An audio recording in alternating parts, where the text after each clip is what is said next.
Hello everyone, स्वागत है आप सबका हिंदी क्लासेस पर।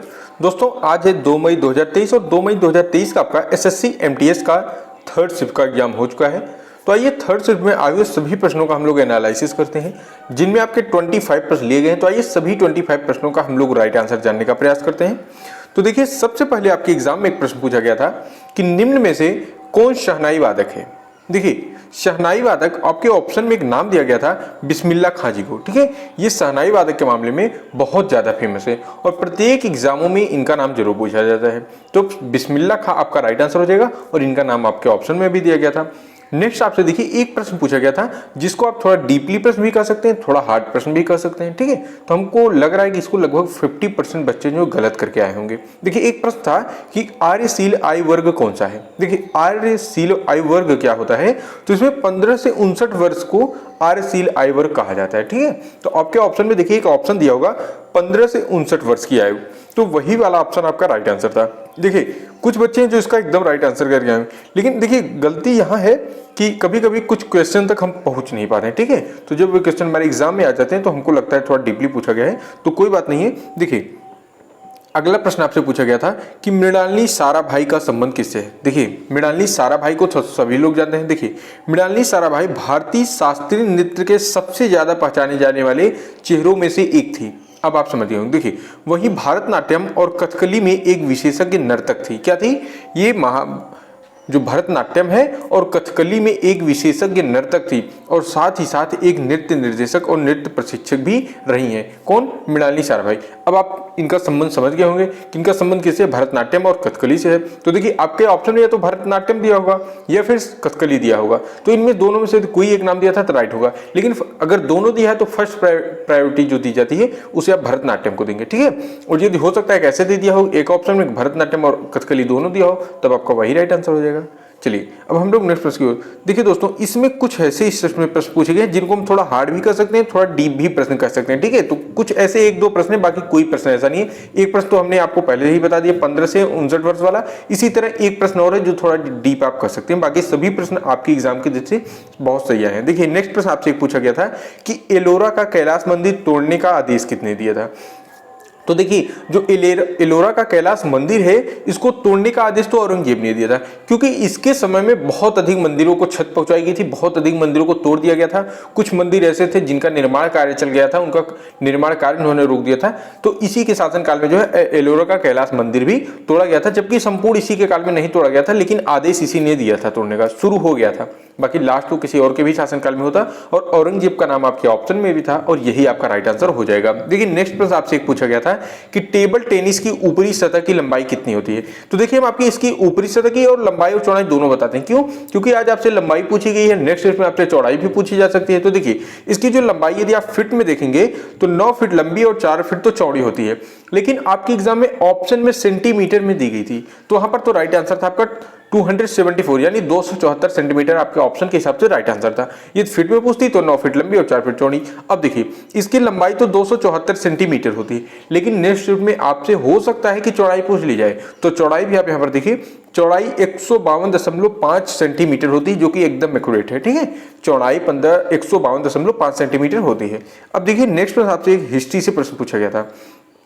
प्रश्न था आपका कि गजनी ने भारत के किस मंदिर पर आक्रमण किया था। तो देखिए, जो गजनी था इसने भारत के सोमनाथ मंदिर पर आक्रमण किया था और इसने सोमनाथ मंदिर को जो है 17 बार आक्रमण किया था। ठीक है, तो इसने जो गजनी है इसने भारत के सोमनाथ मंदिर पर आक्रमण किया था और सोमनाथ मंदिर आपके ऑप्शन में भी दिया गया था और यही नाम आपका राइट आंसर हो जाएगा।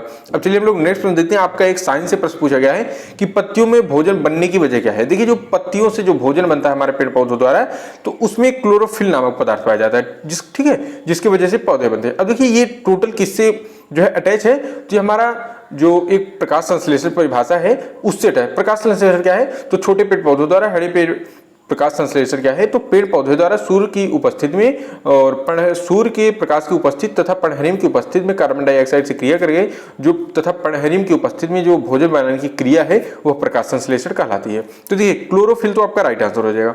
अब देखिए, नेक्स्ट एक प्रश्न आपसे पूछा गया था कि लखनऊ समझौता कब हुआ था। तो देखिए, जो लखनऊ समझौता है यह सन 1916 ईस्वी में हुआ था। ठीक है, लखनऊ समझौता हमारा 1916 ईस्वी में था और 1916 आपके ऑप्शन में भी दिया गया था और यही राइट आंसर हो जाएगा। अब दोस्तों हम आप सबसे एक रिक्वेस्ट करते हैं कि हमारे द्वारा बताया गया कोई भी प्रश्न में थोड़ा भी मिस्टेक होता है, देखिए एक भी प्रश्न गलत नहीं है, इसको हम दावे से कह सकते हैं, लेकिन हो सकता है देखिए प्रश्न हमको आप लोगों के ही द्वारा प्राप्त होते हैं, तो हो सकता है किसी प्रश्न को कुछ भी अपन कुछ और लिखना चाहते हैं, कुछ और टाइप हो जाता है, तो इस प्रकार हम फिर भी हम प्रश्नों को राइट प्रश्नों को जो है उसको ढूंढते हैं, उसका राइट प्रश्न चेक करते हैं, उसके बाद ही आपको राइट आंसर बताने का प्रयास हम करते हैं। लेकिन यदि कोई प्रश्न गलत हो जाता है तो उसका राइट प्रश्न आप हमको कमेंट बॉक्स में जरूर बताया कीजिए, और वीडियो आपको कैसी लगती है इसका भी हमको थोड़ा आप लोग जरूर बता दीजिए कीजिए, ठीक है। देखिए नेक्स्ट प्रश्न आपसे पूछा गया था कि जियोर्जिया मेलोनी किस देश की प्रधानमंत्री है। तो देखिए जो जियोर्जिया मेलोनी है यह इटली की प्रधानमंत्री है, ठीक है। देखिए जो प्रधानमंत्री और इनसे संबंधित पॉइंट देख के गए थे वो तो सही करके होंगे, लेकिन कुछ भैया बहन 25% को हमको आशा है कि वो गलत करके आ गए होंगे। क्यों? क्योंकि हो सकता है, तो हम आप सबसे एक रिक्वेस्ट और करते हैं कि आप जो इतने भी देश हैं इनकी एक बार प्रधानमंत्री राष्ट्रपति को जरूर देखे जाए, और जो वर्तमान में चेंज हुए हैं इनको तो जरूर देखे जाना, ठीक है। जो वर्तमान में कहीं के राष्ट्रपति चेंज हुए हैं, कहीं की राजधानी चेंज हो गई है, कहीं के प्रधानमंत्री चेंज हुए हैं, तो थोड़ा इस टाइप के जो है एक नजर में देख के जाना है आप लोगों को। चलिए नेक्स्ट प्रश्न देखते हैं। अगला प्रश्न आपसे पूछा गया था कि भारत के संदर्भ में नेपाल की स्थिति क्या है। तो देखिए जो भारत के संदर्भ में नेपाल की स्थिति पूछी गई है यह है आपकी उत्तर पूर्व, ठीक है। ध्यान रखना आपके ऑप्शन में उत्तर पूर्व ऑप्शन भी था और यही आपका राइट आंसर है। भारत के संदर्भ में नेपाल की स्थिति क्या है, उत्तर पूर्व है, ठीक है। अब देखिए नेक्स्ट आपसे एक प्रश्न पूछा था कि आईवीएफ का पूरा नाम क्या होता है। तो देखिए आईवीएफ का पूरा नाम होता है in vitro fertilisation treatment. IVF का पूरा नाम है इन विट्रो फर्टिलाइजेशन ट्रीटमेंट। अब हो सकता है किसी आपसे नेक्स्ट क्वेश्चन पूछ ले कि आईएफ में सिर्फ एफ का क्या है, तो आप याद रखना फर्टिलाइजेशन, वी का पूछ ले तो विट्रो है, आई का पूछे तो इन है, तो इसलिए एक एक चीजों को थोड़ा ध्यान से देखिए। और दोस्तों हम आप सबसे कहते हैं अभी जिन्होंने एग्जाम नहीं दिया है सभी लोग प्रत्येक दिन जो है एनालिसिस की वीडियो प्रत्येक शिफ्ट की जरूर देखें, क्योंकि इससे आपको कुछ नहीं मिलेगा, लेकिन आप इतना भरोसा रखिए कि यहाँ से आपको ये पता चलेगा कि किस टाइप से प्रश्न उठाए जा रहे हैं, किस पॉइंट से अधिक प्रश्न उठाए जा रहे हैं, ठीक है। और हम आपको प्रत्येक शिफ्टों में ये भी बताएंगे कि कौन कौन सा इंपॉर्टेंट पॉइंट है, किस सब्जेक्ट से कौन इंपॉर्टेंट पॉइंट है और आप किसी पढ़ के जाना है, ठीक है। इसलिए आप परेशान मत होना, हम कल से जो है अभी आज का तीनों शिफ्ट हम देख लिए हैं, अब कल से आप लोगों को गाइड करते रहते हैं, ठीक है। तो आपको वहां से बहुत हेल्प मिलने वाली है, इसलिए हमने एक जो है प्लेलिस्ट भी बना दी है, वहां से आप जाके प्रत्येक शिफ्टों का देख सकते हैं एनालिसिस उसका। चलिए हम लोग नेक्स्ट प्रश्न देखते हैं। अगला प्रश्न आपसे पूछा गया था कि जून 2022 में आरबीआई की रिपोर्ट का शीर्षक क्या था। देखिए जून 2022 में आरबीआई की रिपोर्ट दर का शीर्षक जो था आरबीआई पेमेंट विजन था, ठीक है। जून 2022 में आरबीआई की रिपोर्ट का शीर्षक क्या था, आरबीआई पेमेंट विजन करके था। चलिए नेक्स्ट प्रश्न आपसे पूछा गया था कि पोमेल हॉर्स का संबंध किस खेल से है। देखिए ये प्रश्न आपसे बहुत अधिक डीप से पूछा गया था, और दोस्तों कुछ बच्चे जो है क्या बताएं हम कि ये आप कह सकते हैं कि आपके आउट ऑफ सिलेबस से भी पूछा गया था, आप इसको ऐसा मान सकते हैं आपके आउट ऑफ सिलेबस से हम कहेंगे, किसी भी एग्जाम के लिए आउट ऑफ सिलेबस है, ठीक है। क्योंकि जो पोमेल हॉर्स हैं इनका संबंध जिम्नास्टिक से है, ठीक है। तो यही दो प्रश्न थे जो थोड़ा आपसे बहुत डीपली पूछे गए थे, और ये दोनों प्रश्न हम कह सकते हैं कि आउट ऑफ सिलेबस है, ठीक है। ये गलत किया गया है। देखिए पोमेल हॉर्स का संबंध जिम्नास्टिक्स है। आपके प्रत्येक शिफ्टों में एक दो प्रश्न ऐसे दे दिए जाते हैं दोस्तों, इसके लिए आपको निराश नहीं होना है। देखिए नेक्स्ट प्रश्न आपका, जो प्रतिबिंब पर्दे पर पड़ता है वह कौन सा प्रतिबिंब होता है। तो देखिए जो प्रतिबिंब पर्दे पर पड़ता है वह वास्तविक आभासी होता है, ठीक है। जो प्रतिबिंब पर्दे पर पड़ता है वह वास्तविक आभासी होता है, और ये फिजिक्स का प्रश्न है। तो आपके ऑप्शन हो सकता है यदि वास्तविक ही दिया गया है तो वास्तविक ही राइट है, लेकिन जरूर है कि वास्तविक और आभासी पूरा नाम देंगे, तो वास्तविक आभासी आपका राइट आंसर हो जाएगा। नेक्स्ट प्रश्न आपसे पूछा गया था कि अर्थशास्त्र पुस्तक के लेखक कौन है। तो देखिए जो अर्थशास्त्र पुस्तक है इसके लेखक चाणक्य हैं। देखिए हम 2 मिनट आपसे बहुत इंपॉर्टेंट बात करेंगे, और हमको पता है कि आपका एक एक मिनट आपके लिए इंपॉर्टेंट है, बस हम आपसे 2 मिनट लेना चाहते हैं। देखिए अभी आपका जितने भी भैयाबान के एग्जाम होने वाला है, आप सभी लोग इस चैनल से जुड़े रहिए और प्रत्येक शिफ्टों की वीडियो देखते रहिए। हम आपके लिए प्लेलिस्ट बना दी है, प्लेलिस्ट से आप देख सकते हैं एसएससी एमटीएस 2023 एग्जाम एनालिसिस करके, वहां से देखते रहिए। और हमने आज तीनों शिफ्ट का देख लिया है, कल हम और देखेंगे 3 शिफ्ट का। उसके बाद हम आपके जो है साइंस की, जीके का, और जितने भी आपके टॉपिक हैं जो कि करंट अफेयर से कहां से प्रश्न उठाए जा रहे हैं, जियोग्राफी से कहां से प्रश्न उठाए रहे हैं, हम प्रत्येक जो है सब्जेक्ट के लिए एक एक वीडियो जो है स्पेशल वीडियो अपलोड करेंगे, जो कि एमटीएस के लिए स्पेशल होगी। और यदि आप उस वीडियो को देख के जाएंगे तो आप भरोसा रखना आप 90% प्रश्नों को अपना राइट आंसर करके आएंगे, ठीक है। तो इसके लिए हम बहुत जल्द काम कर रहे हैं, इस पर काम चालू हो गया है, और ये सब हम आपके लिए, क्योंकि भी कुछ बच्चे जो कमेंट कर रहे हैं कि सर प्लीज कुछ इंपॉर्टेंट पॉइंट बताइए, तो उसके लिए हम बहुत जल्द वीडियो ला रहे हैं। आप लोग को परेशान नहीं होना, बस आप लोग चैनल से जुड़े रहना है आपको। देखिए नेक्स्ट प्रश्न आपसे एक पूछा गया था कि द जोया फैक्टर किसकी बुक है। देखिए ये दूसरी बुक हो गई है, ठीक है। एक ही जो है शिफ्ट में 2 बुक पूछी गई। तो देखिए जो जोया बुक है, द जोया फैक्टर है, ये अनुजा चौहान जी की बुक है। अब देखिए एक पूछी गई थी अर्थशास्त्र पुस्तक, अब दूसरी पूछी गई द जोया फैक्टर किसी वजह, तो अनुजा चौहान जी की है। ठीक है, अब देखिए नेक्स्ट आपसे एक दिवस पूछा गया है कि मतदाता दिवस कब मनाया जाता है। तो देखिए जो मतदाता दिवस है यह 25 जनवरी को मनाया जाता है। प्रत्येक वर्ष 25 जनवरी को मतदाता दिवस मनाया जाता है।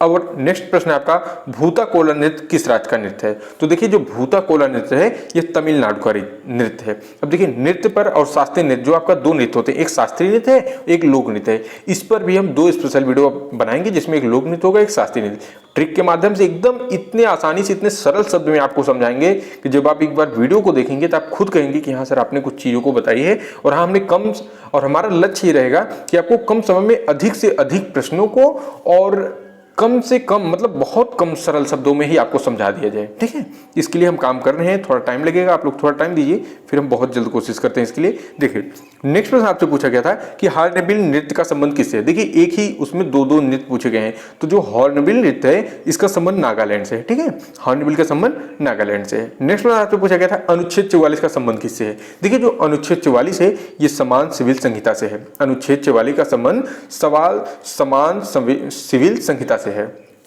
अब देखिए दोस्तों, हमने 1 घंटे की सिर्फ एक वीडियो डाली है, जिस 60 मिनट कर सकते हैं, उसमें हमने जितने भी इंपॉर्टेंट अनुच्छेद हैं, जैसे अनुच्छेद 44, अनुच्छेद 50, अनुच्छेद 21 का ये सब बहुत इंपॉर्टेंट है। तो इसके लिए हमने एक स्पेशल वीडियो बना दी है, जो कि अपलोडेड है वीडियो। आप उसको जरूर एक बार देखे जाए। जितने भैया ने भी एग्जाम नहीं दिए सभी लोग इस वीडियो को जरूर देखना।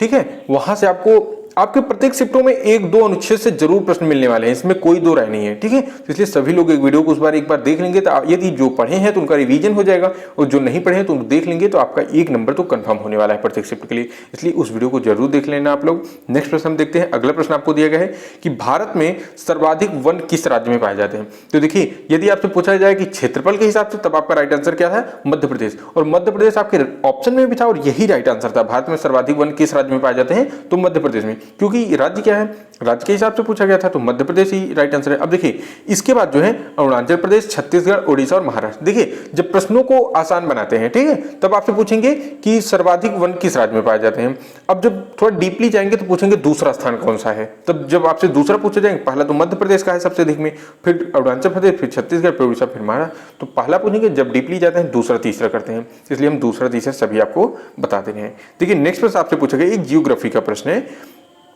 कि जब नदी मैदान में प्रवेश करती है तो मोड़दार मार्ग बनाती है। ठीक है, जब नदी, कोई भी नदी हो, जब वो मैदान में प्रवेश करेगी तो एक मोड़दार मार्ग बनाती है। तो उसी मार्ग को क्या कहते हैं, जो मोड़दार बन जाता है नदी के द्वारा, उसी मार्ग का नाम पूछा गया था, तो उसी विसर्प कहते हैं। ठीक है, उस मोड़दार को विसर्प कहा जाता है। और एक प्रश्न आपसे पूछा गया था कि मोटा अनाज नहीं है, तो जिसमें आपके 3-4 अनाज के नाम दिए गए थे, तो उसमें एक आपका ऑप्शन में था गेहूं। तो मोटा अनाज जो है गेहूं नहीं आता है मोटे अनाज में। ठीक है, तो गेहूं आपका राइट आंसर है। अब दोस्तों बस 2 मिनट और आपका हम लेंगे। देखिए जितने भी भैया ने भी एग्जाम नहीं दिए हैं, आप सबको परेशान नहीं होना है। क्वेश्चन कठिन नहीं आ रहे, एक भी क्वेश्चन, हाँ 1-2 क्वेश्चन हैं जो थोड़ा आउट ऑफ सिलेबस पूछे जा रहे हैं, और इन सभी के लिए हम स्पेशल वीडियो ला रहे हैं। सिर्फ आपको 4 से 5 वीडियो आप देखेंगे, आप पूरा जो 25 नंबर का प्रश्न आ रहे हैं, और उस 4 वीडियो में ज्यादा प्रश्न नहीं कराएंगे, लगभग 400 से 500 ही प्रश्न रहेंगे बस, उससे ज्यादा प्रश्न नहीं होने वाले हैं, क्योंकि कम समय में और कम से कम प्रश्नों में हम आपको दिखाएंगे सिलेक्शन दिला के। हम लगभग 4-5 वीडियो के माध्यम से आपको ये 25 प्रश्न आपका प्रत्येक शिफ्टों में सही करवाएंगे। और हाँ, यदि आप लोग चाहते हैं कि मैथ का, रीजनिंग और इंग्लिश, इस 3 सब्जेक्ट का भी आपको एनालिसिस कराया जाए, तो आप लोग प्लीज कमेंट जरूर कर देना कि हाँ सर आप हमको रीजनिंग, मैथ और इंग्लिश की भी जो है एनालिसिस कराइए। तो हम उसके लिए भी काम करेंगे, लेकिन उसके लिए आप लोग सबसे पहले हमको कमेंट कीजिए, ठीक है, तो उस पर भी काम किया जाएगा। और दोस्तों आपके लिए स्पेशल वीडियो पर काम चल रहा है, उसके लिए आपको परेशान नहीं होना है। और जो आपके संविधान की जो अनुच्छेद है उसकी वीडियो अपलोडेड है, उसे आप देख सकते हैं। और इसी के साथ आज की वीडियो यहाँ पर समाप्त होती हुई मिलते हैं हम आपको एक नेक्स्ट वीडियो में, एक नए टॉपिक के साथ मिलेंगे, एक नई ऊर्जा के साथ मिलेंगे आप लोग। तब तक लीजिए।